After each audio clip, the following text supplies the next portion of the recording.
welcome all of you adults or children at heart into this sacred container, this part of our service. I don't know if you saw the announcement because I sent it out a little late this week, but it said, "Remembering Standing Rock, the ancient power of prayer and gratitude." So it came to mind that it was just about a year ago that many of us were standing with Standing Rock, praying for the people at Standing Rock, praying for the waters, praying for the protection of our waters, praying for Native people that have been oppressed and their lands taken from them and the waters taken. So just a year ago, to think back and to realize all the things that have happened during this year, and to think about the power of prayer and of God's provisions for us. In times like this, we have to remember that the arc of justice is long. Right? Like Martin Luther King said, the arc of justice is long. The end of the story has not been told. We must not give in to the fears of evil having its way. The harvest time of the year, which we're in now, is not a time really of endings. It's a transition time. So here's a short poem by Simon Ortiz, a Native American from Acoma Pueblo in New Mexico. He said, "The future may not have to be mad with loss and waste, though our memories will. Be present. Your eyes will become kind and deep, and the bones of this nation will mend after the revolution of justice." I'll read it one more time. "The future may not have to be mad with loss and waste, though our memories will. Be present. Your eyes will become kind and deep, and the bones of this nation will mend after the revolution for justice."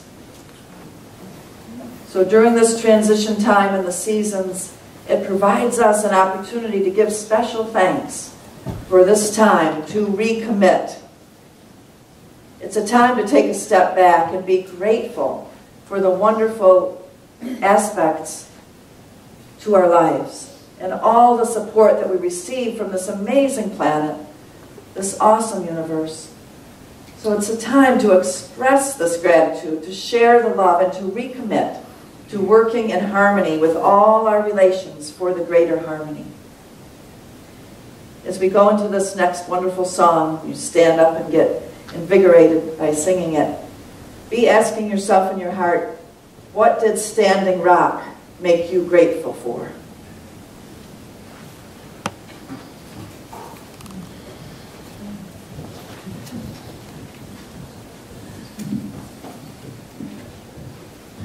I want to thank Dory and Burton for joining Richard and I in music this morning. This one we've done here, it's been a little while. The words to the main chorus, which I love for you to sing with us. We are a tribe. We are a tribe awakening. Listen to the rhythm of the Mother Earth. We are a tribe. We are a tribe awakening. Listen to the heartbeat of a new birth. And there's other parts too, but if you could sing that. You might want to stand too. It's kind of a rockin' tune, as Norma said. Hopefully we'll make you want to dance and celebrate too.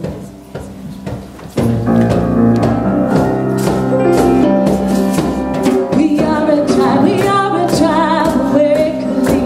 Listen to the rhythm of the Mother Earth. We are a tribe awakening. Listen to the heartbeat of a new birth.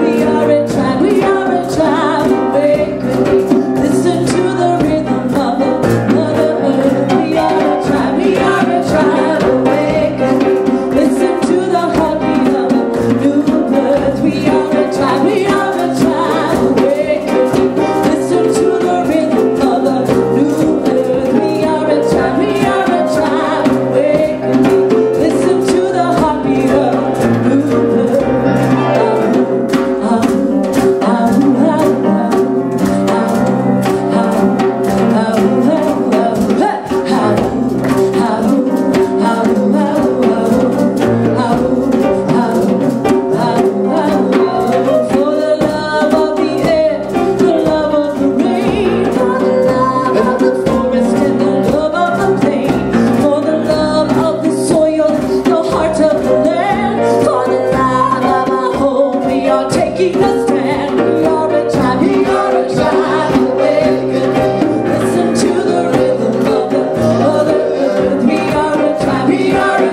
do not remember her name.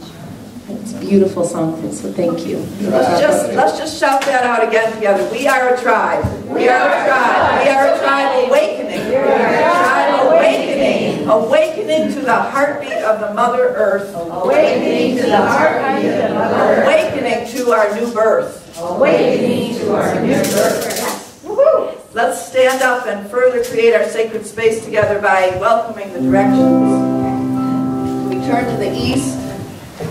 We welcome you, great spirit of the east, the eagle that flies high and sees from a God's eye view all that's happening on planet Earth.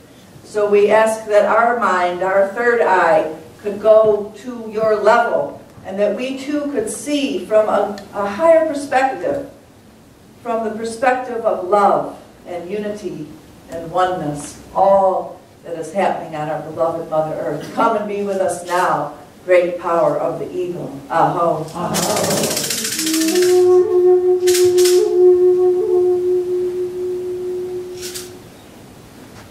Now let's, with a breath, turn to the south, and feel the energy of the earth, the fire from the core of the earth come up through the soles of your feet. The inspiration as you breathe in of spiritual energy that is ours as earthlings. We honor you, Mother Earth, and the powers of the South. Come and be with us now and ignite our bodies, our hearts, for the work that is at hand today, for that which we have the calling to do, each one of us. Come and ignite us today. Aho, and thank you, powers of the South.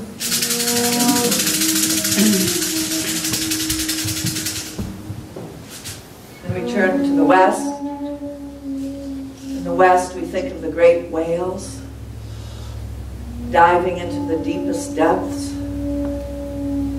Powers of the South give us courage to dive into those deep depths of our shadow, of the shadows of our nation.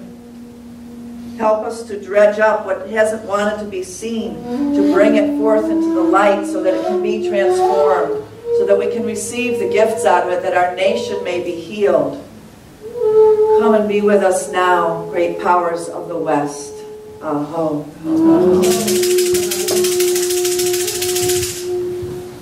And we turn to the north, and I always like you to spread your legs apart a little bit and feel yourself as a mountain.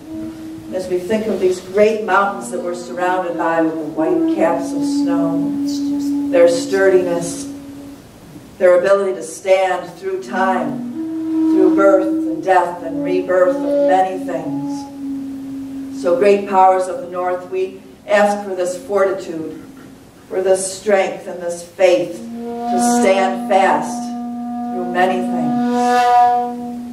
Come and be with us now, powers of the north. Aho. And now turn toward the center and put your hand on your own heart. Just feel your heartbeat. Yes, part of the heartbeat of the Mother Earth.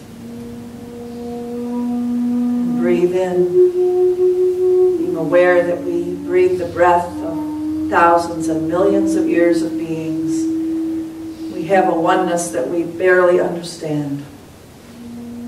We're so thankful to be here in this moment on planet Earth in this safe container of unity. So I thank each one of you for bringing yourselves present here and taking in spiritual truth and transforming and helping others. You are a blessing to this world. We thank you for being here. Bless the power of holding true to the center. Aho. And turn around and give each other a handshake or a welcome and say, I'm so glad you're here today. Okay.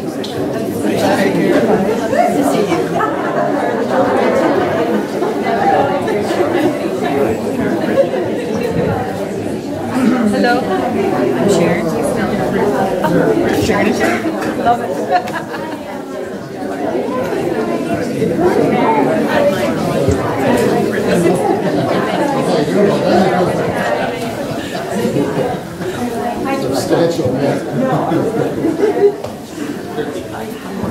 remember that after the service we have time to hang around and get to know one another and talk about what you experienced during the hour of sacred prayer and worship, and further uplift and enlighten one another by standing around afterwards and sharing with each other.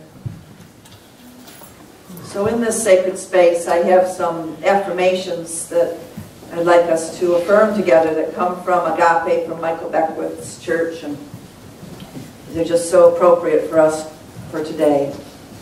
The first one is, may my high focus and deep resolve, say that with me, may my high focus and deep resolve activate the vision of higher consciousness for my life. The vision of higher consciousness for my life. Let's say it again. May my high focus and deep resolve activate the vision of higher consciousness for my life.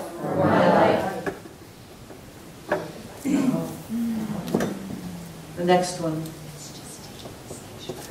The gifts of divinity are freely given and fully received by me now. The gifts of divinity are freely given and fully received by me now. The next one. True abundance flows from the well of my God consciousness. True abundance flows from the well of my God consciousness. Next one. My body temple is a perfect idea. My body temple is a perfect idea, backed by unlimited potent potential. Backed by unlimited potent potential. Let's say that one again. My body temple. My body temple is a perfect idea. Is a perfect idea. Backed by unlimited potent potential. Backed by unlimited potent potential. And the last one. I live, move, and have my beingness in a field of gratitude and appreciation. I live, move, and have my beingness in a field of gratitude and appreciation. Love is, and so it is. Love is, and so it is. Amen. Those are beautiful words to say, aren't they? We'll put them on the Unity website this week, and if you want to have them and paste them up on your refrigerator or something, that would be great. I think we'll do the water blessing song next, and that is a song that's written by Al Chase. Are Al and Donna here today? No. They're not. We were honoring them as they're just passing through town and moving, but Al wrote this song, and you know, he does the Lakota prayers, and it's a real good prayer in the Lakota lineage. And so when we think about Standing Rock and what we're grateful for, being grateful for the attention that it brought for so many people through the waters. That's one thing it accomplished. We thought a lot more about the preciousness of the water on planet Earth, the water in our bodies, the need for safe water. So let's sing this wonderful song full of gratitude for the attention to water. And I wanted to say this before it because this is how Al likes it introduced, and so I have a good excuse for using my phone. So yes, written by Al Chase in honor of grandmother Agnes Baker Pilgrim and the Lakota people. And the words mean water, bringer of life, health, and well-being. So it's honoring the water. Maniwa chosen me, Maniwa chosen me, Pela meya, Maniwa chosen me, Pela meya, Pela meya, Pela meya, Maniwa chosen me. So if you'd like to sing it as I do, that would be wonderful. Maniwa chosen me, Maniwa chosen me, Pela meya, Maniwa chosen me, Pela meya, Pelameha, Pelameha, Niwa chosen me, Niwa chosen me, Niwa chosen me, Pelameha, Niwa chosen me, Pelameha, Pelameha, Pelameha, Niwa chosen me. Once more. Niwa chosen me, Niwa chosen me, Pelameha, Niwa chosen me, Pelameha, Pelameha, Pelameha, Niwa chosen me.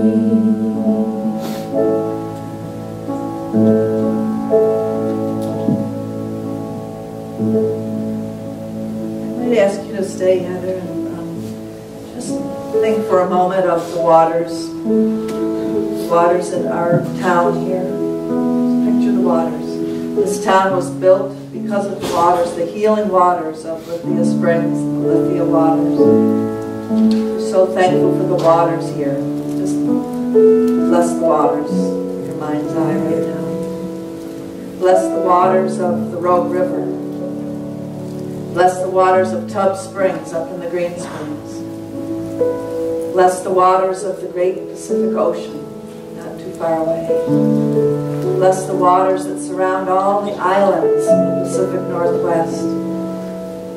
The waters need blessing, because I heard that there was a large thing that they're calling the warm lump that has heated up the Pacific Ocean and has killed a lot of the grasses that the fish usually feed on. So all the sea animals are migrating north, and they're seeing things up in the northern islands and up in Alaska that they've never seen before up there. So our waters need prayer. Our waters need healing. So let's sing this together one more time and really pray. Pray for the waters. Thank you. And I was also thinking our bodies are mostly water. So bringing that gratitude piece again for our lives. Niwa chosen me, Niwa chosen me, Pelameha, Niwa chosen me, Pelameha, Pelameha, Pelameha, Niwa chosen me.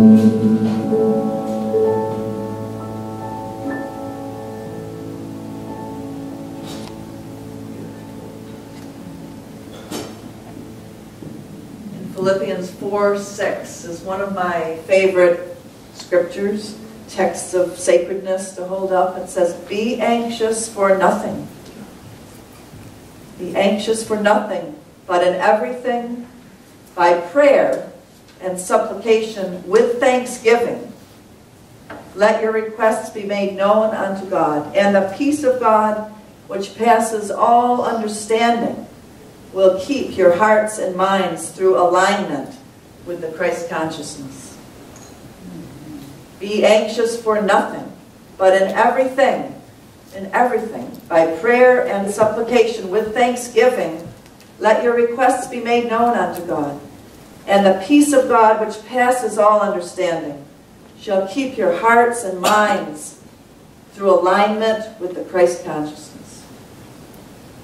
So if you're having any trouble mentally, difficulty with your mind and with your thoughts, that's what we're talking about here. The word hearts is the center and source of the physical, spiritual, and mental life. And the word minds here is thoughts. So our minds and our thoughts can get troubled by many, many things, can't they? By the things that we hear about and see in the world, by the difficulties like happen at Standing Rock, by difficulties in our personal lives and in our families' lives. And people might ask, why is this and why is that? And how can this happen? And why does God let these things happen? It's all good questions, and yet For some things there are no answers. There are many answers. And we thank Spirit for all of the things we can research and find answers to and apply those answers to change our world. And yet there are still some things that remain painful mysteries. That's where our aligning with the Christ consciousness comes in, so that we can keep our hearts and minds in perfect peace, even when we don't understand. So our next wonderful song is called Come Healing, and it's by Leonard Cohen, who we just love. This is not as well known as the song Hallelujah, but it's a beautiful song too, and so use this song as a prayer.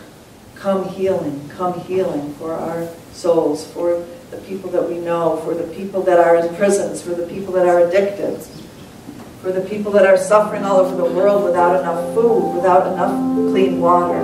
There's so much that we can pray, come healing, come healing. So let there be a litany of things going on in your mind that you're using this song to pray, come healing, come healing. I'll gather up the brokenness and bring it to me now. The fragrance of those promises you never dared to vow. Splinters that you carry, the cross you left behind. Come healing of the body, come healing of the mind. And let the heavens hear it, the penitential hymn. Come healing of the spirit, come healing of the limb. All the gates of mercy and arbitrary space, none of us deserving the cruelty or the grace, or solitude of longing where love has been confined. Come healing of the body, come healing of the mind. Oh, see the darkness yielding that tore the light apart. Come healing of the reason, come healing of the heart. Oh, troubled dust concealing an undivided love, the heart beneath is teaching to the broken heart to love. Oh, let the heavens falter, and let the earth proclaim. Come healing of the altar, come healing of the need, the longing of the branches to lift the little bud. Oh, longing of the arteries to purify the blood. And let the heavens hear it, the penitential hymn. Come healing of the spirit, come healing of the limb. Oh, let the heavens hear it, penitential hymn. Come healing of the spirit, come healing of the limb.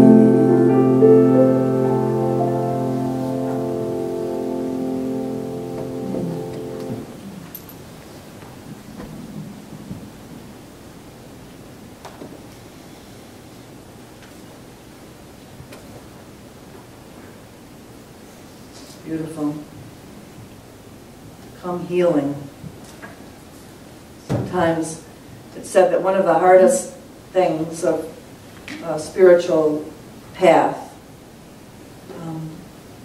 one of the hardest things in trying to teach somebody how to be on a spiritual path, put it that way, is making them receptive. If we worked on our own ability to receive, then God giving us everything that we need would be a lot more simple. If one is hungry, it's not difficult to make a person eat. But to make a person hungry is a harder job. I think that's the hard job that's before us as a nation. You know, because we're so full of so many blessings, really of so many riches and so many good things, that we may not be very good at really receiving. People that have nothing are much better at receiving gracefully and sharing. And we've seen that lately in the big storms that came in Houston and the big storms in Florida and the difficulties that happen when everything is taken away. Then people remember what little things they might be thankful for and the little things they have, and they start giving. And they start sharing. So sometimes difficult things happen for purposes that we don't even understand. At Thanksgiving time, it's a time when we're reminded to develop a taste for blessings. We might use this Thanksgiving month to develop a daily discipline of being full of gratitude. Even though we have so much, we're not thankful enough for all that we have. So what about a daily discipline of being grateful? It's good to be reminded of that, isn't it? You know? For example, I was thinking this week about a college friend of mine who, right after college, she got married and had kids, and she had a wonderful husband and was, blessed with a beautiful house to live in and so forth. But she got very, very depressed. Postpartum depression. It's real. It really happens to people. And I came across this little blog article that was describing another lady named Haley Bartholomew who found the same thing happening to her. She described herself as feeling lost and stuck on a treadmill, even though she had beautiful children, who she held closely in her heart, and a wonderful husband. So why was she feeling so down about her life? Haley sought counsel from a nun who advised her to spend time each day reflecting on something for which she was grateful. And at first Holly was like, right, that's really deep, I'm really depressed and I'm just supposed to spend time being grateful every day. But you know what, she took it on. And she called it for herself Project 365 Grateful.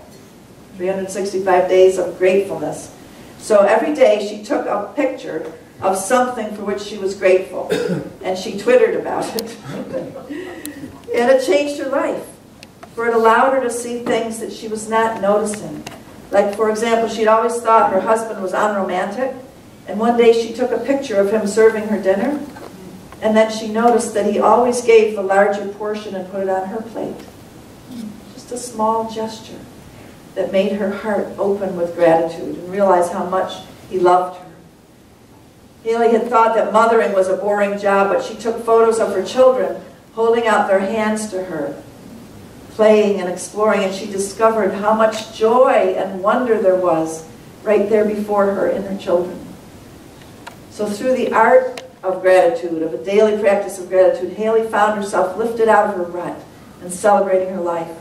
And you know what? She ended up creating a blog that's gone viral, and it's world famous now, called 365grateful.com. And she did a TED Talk about it, and her life has now become a huge blessing to people worldwide out of her making her way to a discipline of gratitude. So when hard things happen, how do they make us grateful? How do you get to be grateful? How have you been grateful when hard things have happened to you? It's not easy. And I was thinking of some things this week in preparing for this that I'm not grateful for yet. And I do have to work on myself toward becoming grateful, but I'm committed to doing that work. And I was reminded of this poem that says, I asked God for strength that I might achieve. I was made weak that I might learn to humbly obey. I asked God for health that I might do great things. I was given infirmity that I might do better things. I asked for riches that I might be wise, that I might be happy, and I was given poverty that I might be wise. I asked for power that I might have the praise of others. I was given weakness that I might feel the need of God. I asked for all things that I might enjoy life. I was given life that I might enjoy all things. I got nothing I asked for, but everything I hoped for. Almost despite myself, my unspoken prayers were answered. I am among men most richly blessed. And now, you may have heard that prayer before. I've heard it several times, and you know who made it famous, though?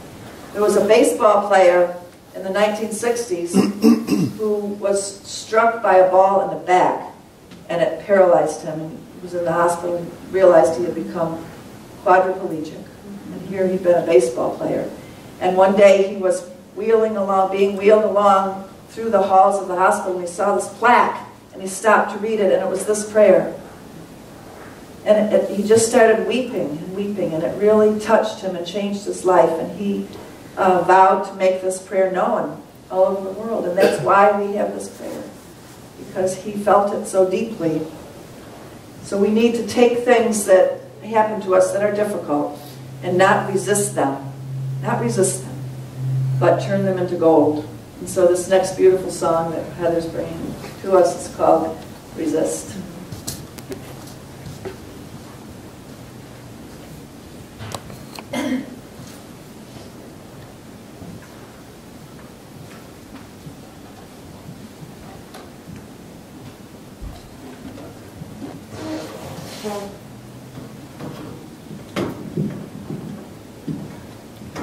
Actually just learned this song 2 days ago from Dorian.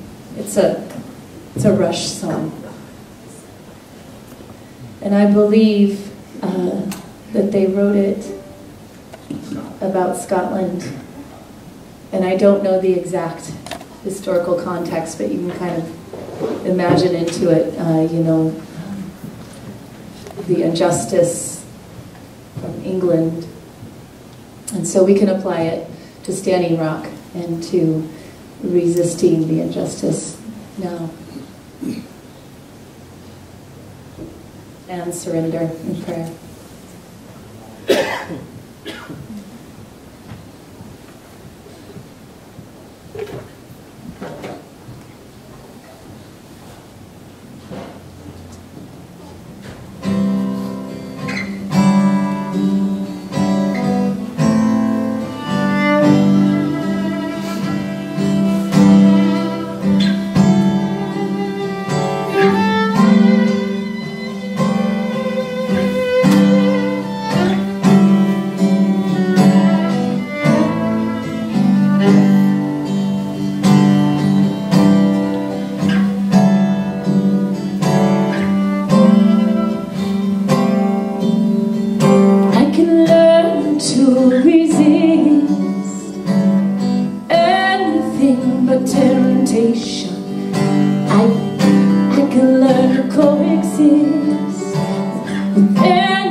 Never really pray, pray without surrender.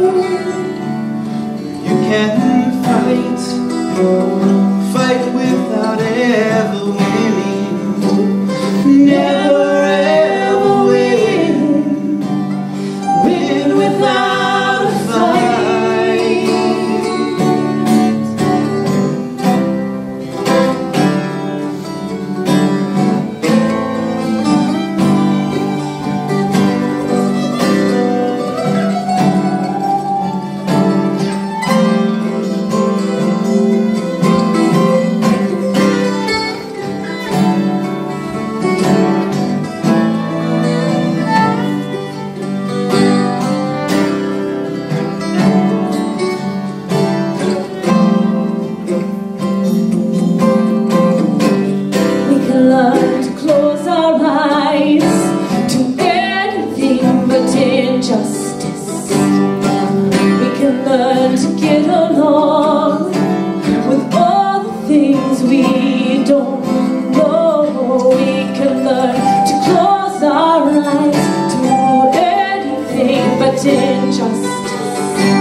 In a sacred way, let's give him a big round of applause.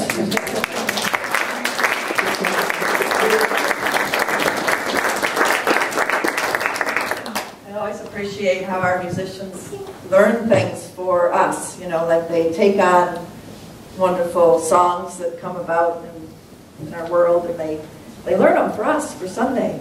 They bring them to us in their own rendition. It's just fabulous, isn't it?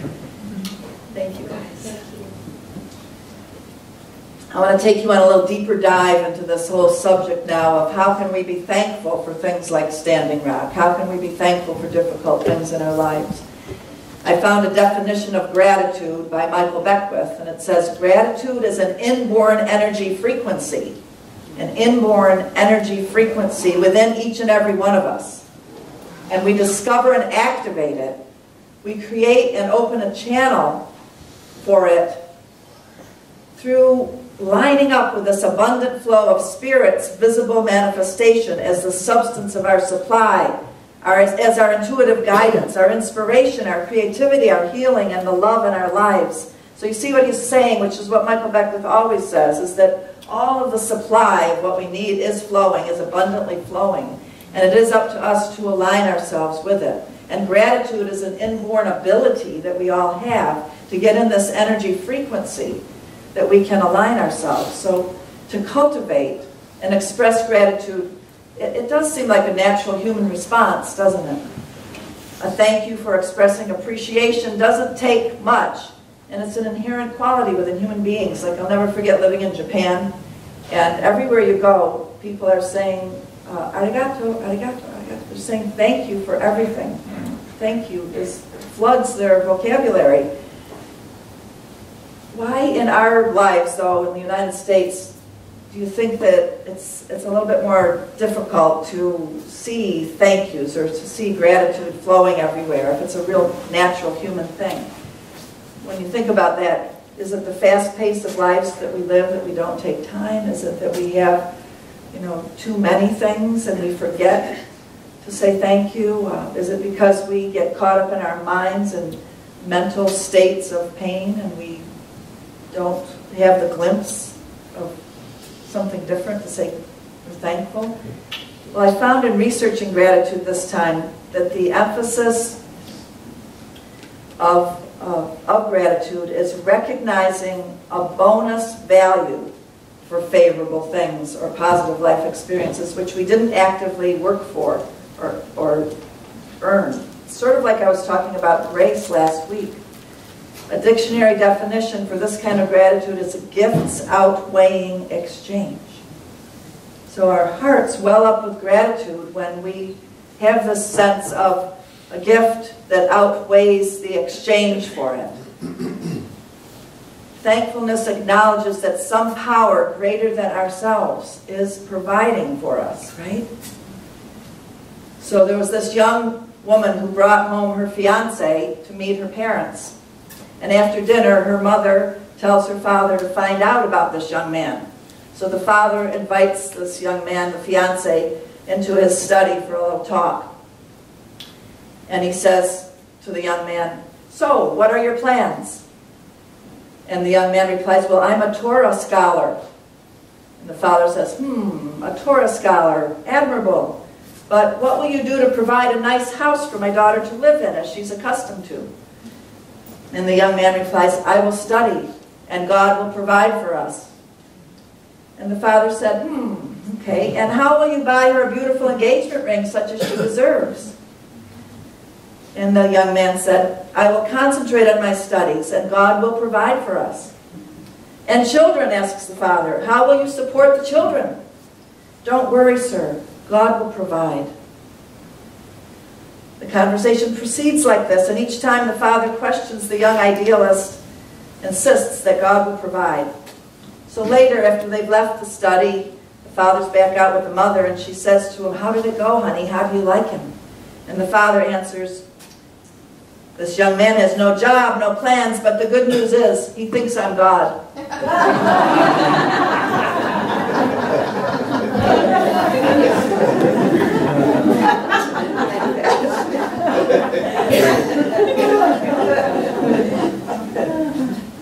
Seriously though, I recall how Thich Nhat Hanh, after coming to the United States from the Vietnam War, and he lost so much, tremendous losses, friends, family who had died, and loss of home, loss of place, loss of identity.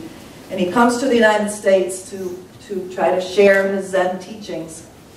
And I was always amazed at the thing that he would talk about first, always in those days, was he would give examples, simple examples over and over again of what we should be thankful for. Like he would stand at a lecture with like 1,000 people, and he'd hold up a piece of paper, and he'd say, "Are you thankful for this piece of paper? Do you know what it took to have this piece of paper here?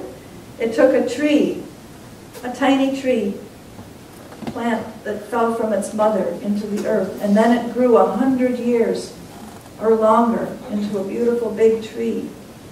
And then humans invented machines, and men would get up in the morning and eat their breakfast and strengthen their bodies and go out into the forest and cut down this tree with machines and then carry it by trucks to the mill and chop it up and pulp it up, and then it comes into a factory where they make it into..."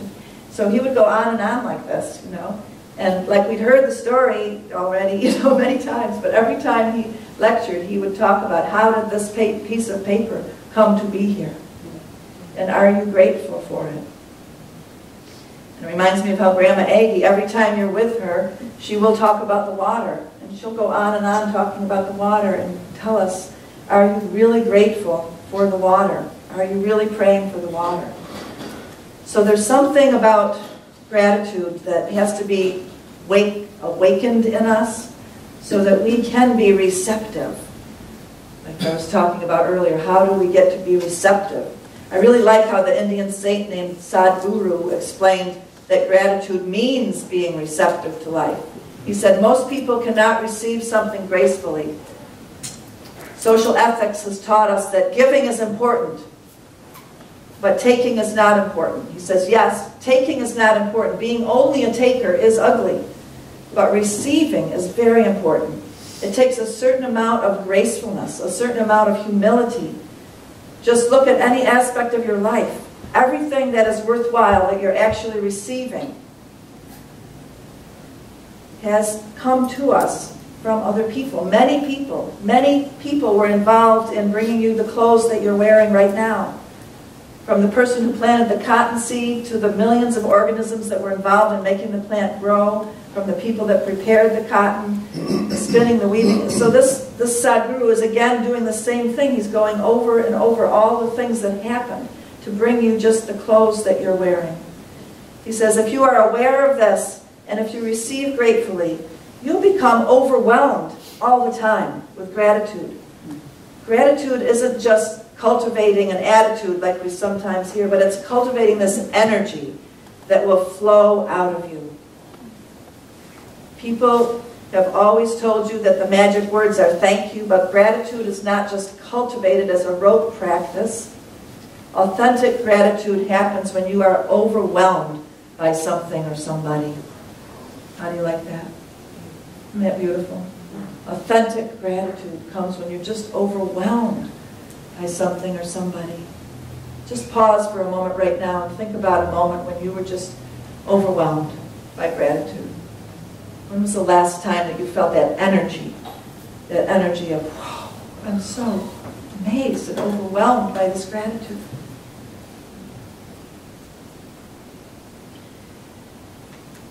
I want to tell you a little story of a female humpback whale who had become entangled in a spider web of crab traps and lines, and she was getting weighted down by hundreds of pounds of traps that caused her to struggle to stay afloat. She also had hundreds of yards of line and rope wrapped around her body, her tail, her torso, a line tugging across her mouth. So this is her story of giving gratitude. A fisherman spotted her just east of the Farallon Islands, which is outside of the Golden Gate Bridge, and radioed for help. Within a few hours, the rescue team arrived and determined that she was really badly off, almost dying. And the only way to save her was to get a lot of divers to dive into the water and untangle her. It's a very dangerous proposition. One slap of her tail would kill the rescuer. But they did it. They had the courage, they jumped in, they worked for hours with curved knives, and eventually they freed her. And when she was freed, the divers say that she swam in what seemed like joyous circles. And then she came back to each one of them individually, to every diver, and she looked them right in the face, and she nudged them, and she pushed them gently, and she stayed there with them, floating there with them. The divers said it was the most incredibly, exuberantly, beautiful, joyful experience of their lives. The guy who had cut the rope out of her mouth says that her eye was following him the whole time that he was working on that, and he'll never be the same. May you be so fortunate to be surrounded by people who will help you get untangled from the things that are binding you. And may you always know the joy of giving and receiving that kind of gratitude. When was the last time that your soul felt this overwhelming sense of gratitude that just flooded your soul? Well, last night I was at a celebration ceremony of someone who had done the journey to completion last time around, and we had 11 wonderful women in the group last time, and we gather as each person comes all the way through over the months to really integrating and experiencing the change in their lives that comes about from doing their deep inner work. And so last night we were there celebrating, and that's always a very exuberant time when we all get to feel this kind of overflow of joy that a person could come all the way through, and we get to see it in that person's face. And those of you that were there last night, we just kept marveling at how this woman's face was glowing, and she looked so much younger and brighter, and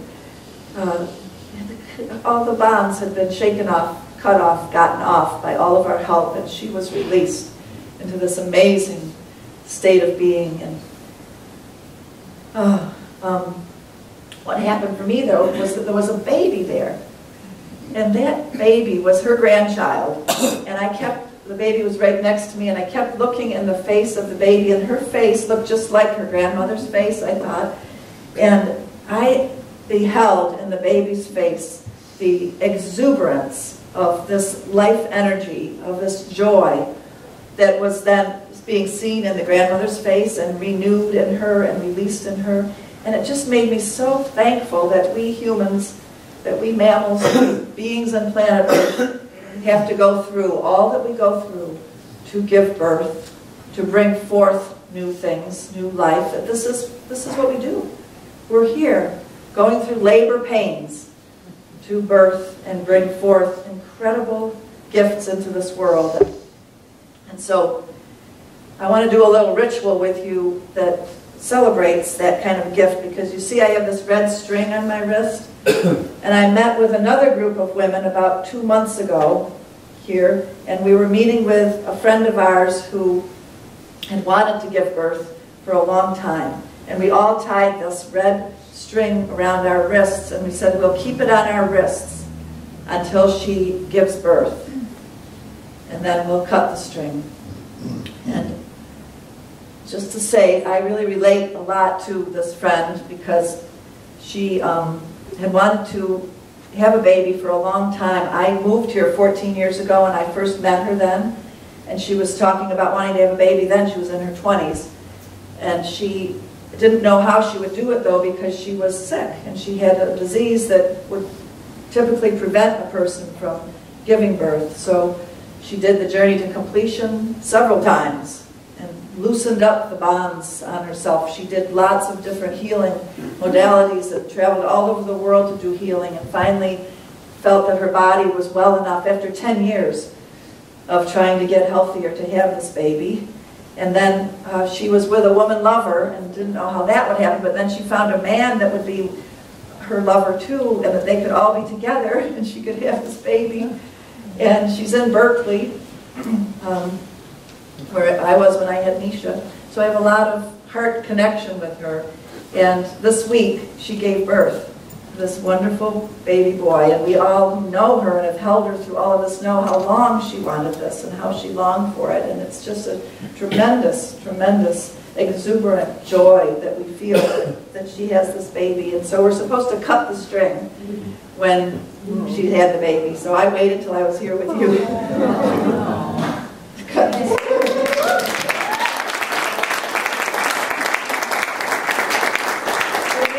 A symbol of those things in our lives, you know, that we long for and we wait for and we work for and we hope for beyond hope. And then somehow the universe orchestrates things in magical ways. And we work hard for it too. And yet it gets orchestrated so that we get brought through to an exuberant gratitude, thankfulness for these things in our lives. In these next songs that Heather and Darian and Richard bring us, they're songs that are comforting songs. Mother, carry me, your child I will always be. And so it's a time for us now in our ritual of today to give thanks in our hearts for Mother Goddess, for the Creator, for our Mother, Father God, who has carried us through our lineages, who has brought us to this incarnation now, where amazing things are going to come forth through you. So our hearts are just full of gratitude to Spirit. Mother, carry me, your child I will always be. And what's it going to then blend into? And then one that I wrote called Standing Mountain. And I thought it would be great if we did chants about water, and there are so many. So we'll be singing about the waters and the rivers. Do you feel like standing while we sing this? The river is flowing, flowing and growing. The river, she is flowing down to the sea. Mother, carry me, your child I will always be. Mother, carry me down to the sea. Many of you know this one, and then we'll go into standing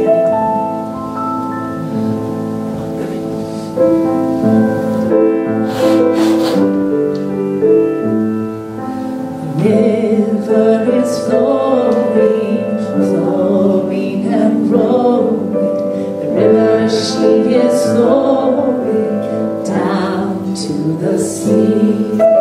The river is flowing, flowing and flowing. The river, she is flowing down to the sea. Mother, carry me. Mother, carry me, a child I will always be. Mother, carry me down to the sea. Mother, carry me, your child I will always be. Mother, carry me down to the sea. The river is flowing, flowing and flowing. The river, she is flowing down to the sea. The river is flowing, flowing and flowing. The river, she is flowing down to the sea.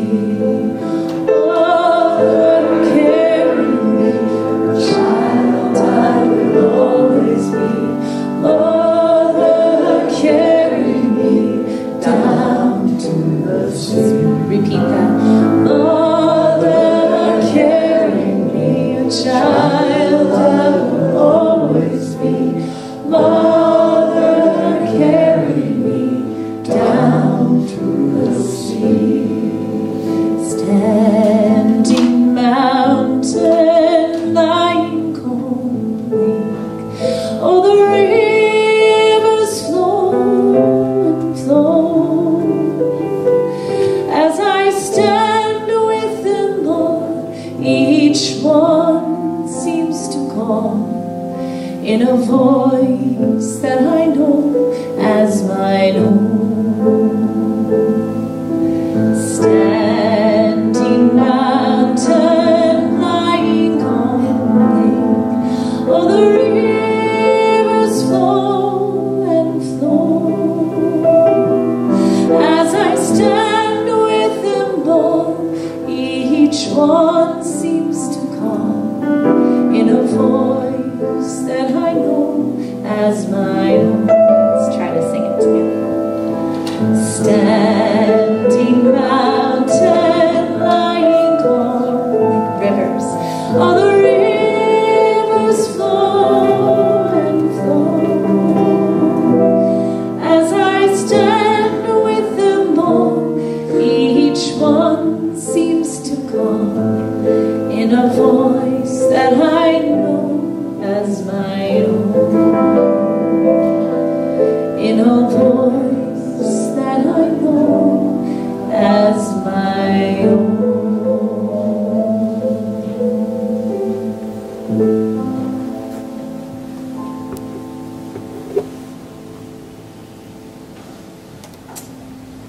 You may be seated. In a moment of gratitude and an action of gratitude, we're going to take our offering now. And while we're taking the offering, I'd like to use it as a ritual time of speaking out for some of the things you're grateful for. And you can be kind of radical with it, you know, like to say, I'm grateful for Standing Rock. It's kind of radical because you're being grateful for something difficult. So you might say, you know, I'm grateful for not having enough money, or I'm grateful for a stroke that my mother had, or I'm grateful for that I was raped, or I'm grateful for, you know, so it can be that way too. It doesn't have to just be I'm grateful for that I have a beautiful new baby, or I'm grateful for this great job. You know, so let's have a ritual of gratitude and really use it as a powerful stance, like that song was saying of Heather's, you know, standing in faith, proclaiming that I'm grateful for. So think about it. Think in your hearts, what are you grateful for? What are you willing to proclaim that you are grateful for?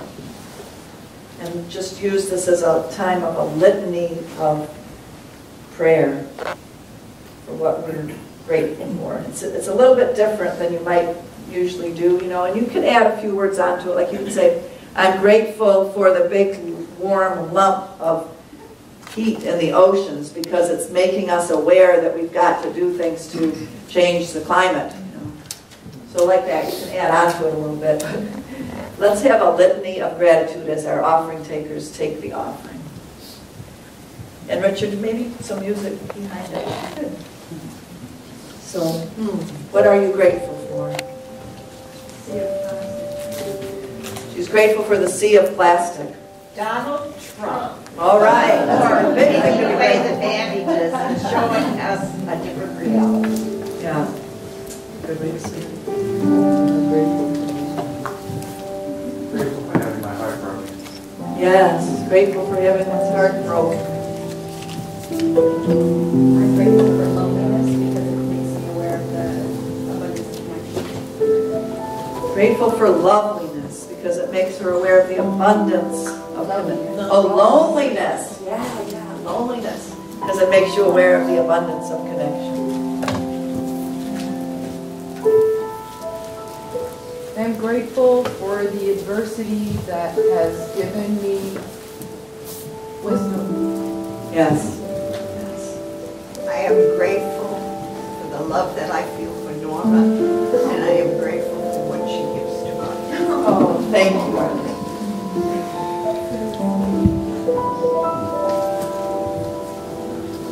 I'm grateful to be in a body, to feel cold, and to feel hot, and all the sensations.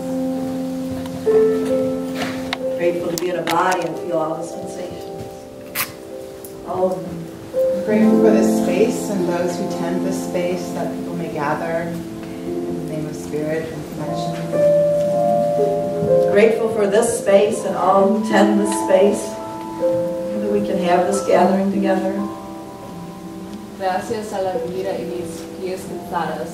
Thank you for life and for my tired feet. Oh, that's beautiful. Beautiful said. I'm grateful for my home and land, for my horse and goats, even if it is down near Waurika. I'm grateful that you can be here with us once in a while. Well, it's fun to be here together and to realize that we've been doing this for quite a while now, and we have what's called a binding of our hearts together. There's a saying from the Inuit native people up in Alaska that when a great grief happens, what they do is they bind the elbows, the knees, the hips, around the heart with these rawhide, or maybe they're made out of whale or something, strips. They bind a person who's in a great grief, because if they didn't, they would fall apart into pieces. And so I look at our time together as that kind of binding of us together. The word religion, religio, actually means to bind together. When I heard that Alaskan saying, it made a lot more sense of what religion means. You know, it's a time when we come to have those bindings wrapped around us so that we can feel it and that we don't come apart. So many hard things do happen to us, and things can feel like they're falling apart. But when we come back into community and into the loving presence of one another, we are bound together in ways that we can't even describe, until it gives us an exuberant joy and gratitude for one another. So I'm so blessed to have been looking out on you for 14 years. And as I was thinking of this talk today, I named all of you that I could think of your names in my mind and heart and said, thank you for this person, this person, this person. And I'm so thankful that you are here for me and for one another, and that we've been able to go through so many things, so many deaths and rebirths and challenges because we have each other. So great gratitude. Thank you, Norma. Oh, Thank you, Norma. so let's put our hands together and be grateful for this offering that you've all given. So we say, divine love through me blesses and